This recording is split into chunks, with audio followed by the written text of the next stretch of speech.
Hello বন্ধুরা, career space YouTube চ্যানেলে আপনাদের সকলকে স্বাগত জানাই।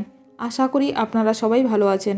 আজকে এই মুহূর্তে শিক্ষক নিয়োগ সংক্রান্ত যে সবচেয়ে গুরুত্বপূর্ণ আপডেট উঠে এসেছে, বিস্তারিত সেই সম্পর্কে আলোচনা করব। তাই ভিডিওটি অবশ্যই শেষ পর্যন্ত দেখবেন নিয়োগ সংক্রান্ত অনেক নতুন নতুন আপডেট পাওয়ার জন্য। বন্ধুরা, শিক্ষা সংক্রান্ত ও চাকরি সংক্রান্ত সমস্ত রকমের লেটেস্ট আপডেট আপনারা এই চ্যানেলে পাবেন। তাই চ্যানেলটি এখনই সাবস্ক্রাইব করে রাখবেন এবং পাশে থাকা বেল আইকনটিকে অবশ্যই প্রেস করে রাখবেন পরবর্তী সমস্ত রকম লেটেস্ট আপডেটগুলো সবার আগে পাওয়ার জন্য। 26,000 চাকরি বাতিল মামলায় যোগ্য অযোগ্যদের চিহ্নিত করা সম্ভব, জানালো এসএসসি। 26,000 চাকরি বাতিল মামলা নিয়ে বড় খবর সামনে এলো। যোগ্য অযোগ্যদের চিহ্নিত করা সম্ভব, সুপ্রিম কোর্টকে জানালো স্কুল সার্ভিস কমিশন। সকাল 10:35 প্রধান বিচারপতি সঞ্জীব খান্নার বেঞ্চে শুরু হয় শুনানি। রাজ্যের হয়ে সওয়াল করছেন আইনজীবী রাকেশ দ্বিবেদী। শুনানিতে প্রধান বিচারপতির মন্তব্য, নম্বর কারচুপি হয়েছে, লিখিত পরীক্ষার নম্বর বৃদ্ধি করা হয়েছে। তারপরেই তিনি রাজ্যের আইনজীবীর কাছে জানতে চান, যোগ্য এবং অযোগ্য চাকরিপ্রার্থীদের বাছাই করতে রাজ্যের সম্মতি রয়েছে কিনা। রাজ্যের আইনজীবী জানান, যোগ্য এবং অযোগ্য বাছাইয়ে তাদের সমর্থন রয়েছে। নিজেদের সিদ্ধান্তের ব্যাখ্যা দিয়ে তার সংযোজন তদন্তকারী সংস্থা সিবিআই এই বিষয়ে আলাদা আলাদা তথ্য দিয়েছে। এসএসসির আইনজীবী আদালতে জানান, নিয়োগ তালিকায় থাকা যোগ্য এবং অযোগ্য চাকরিপ্রাপকদের বাছাই করা সম্ভব। তারপরেই এসএসসির উদ্দেশ্যে প্রধান বিচারপতির প্রশ্ন, আমাকে বোঝান কেন হাইকোর্ট বলল যোগ্য অযোগ্য আলাদা করা সম্ভব নয়।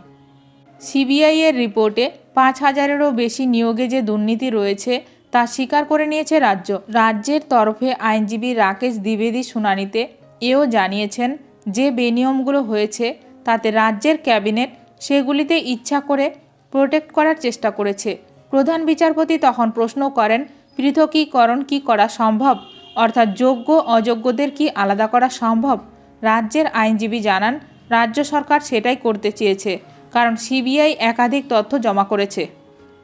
এসএসসির তরফে আইনজীবী জয়দীপ ঘোষও জানিয়েছেন, পৃথকীকরণ সম্ভব, কিন্তু প্রশ্ন হচ্ছে এতদিন কেন পৃথকীকরণ হলো না। এসএসসির উদ্দেশ্যে প্রধান বিচারপতির প্রশ্ন করেন, আমাকে বোঝান কেন হাইকোর্ট বলল যোগ্য অযোগ্য আলাদা করা সম্ভব নয়। বৃহস্পতিবারের শুনানিতে প্রধান বিচারপতি বলেন, 65B নিয়ে ভ্রান্ত ধারণা রয়েছে। আসল ওএমআর সিট নষ্ট করা হয়েছে। 65B করলে বোঝা সম্ভব হার্ড ডিস্ক থেকে কি ডাউনলোড করা হয়েছে আর কি আপলোড করা হয়েছিল, এর সঙ্গে প্রমাণের কি সম্পর্ক রয়েছে। একই সঙ্গে তার সংযোজন 65B করে বোঝা সম্ভব নয়, সার্ভারে তথ্য কারচুপি হয়েছে। সুপ্রিম কোর্টে আজ প্রায় 26,000 চাকরি বাতিল মামলার শুনানি। এর আগে মামলাটি শুনেছিল সুপ্রিম কোর্টের তৎকালীন প্রধান বিচারপতি চন্দ্রচূড়ের বেঞ্চ। ডিওয়াই চন্দ্রচূড় হাইকোর্টের চাকরি বাতিল নির্দেশ স্থগিতাদেশ দিয়েছিলেন। গত সপ্তাহের বৃহস্পতিবার প্রধান বিচারপতি সঞ্জীব খান্নার এজলাসে মামলা ওঠে। ওই দিন বিচারপতি বলেছিলেন, গোটা প্যানেল নাকি বেআইনিভাবে চাকরি পাওয়া প্রার্থীদের চাকরি বাতিল হবে, তা নিয়ে শুনানি হবে। ভিডিওটি ভালো লাগলে অবশ্যই লাইক করবেন।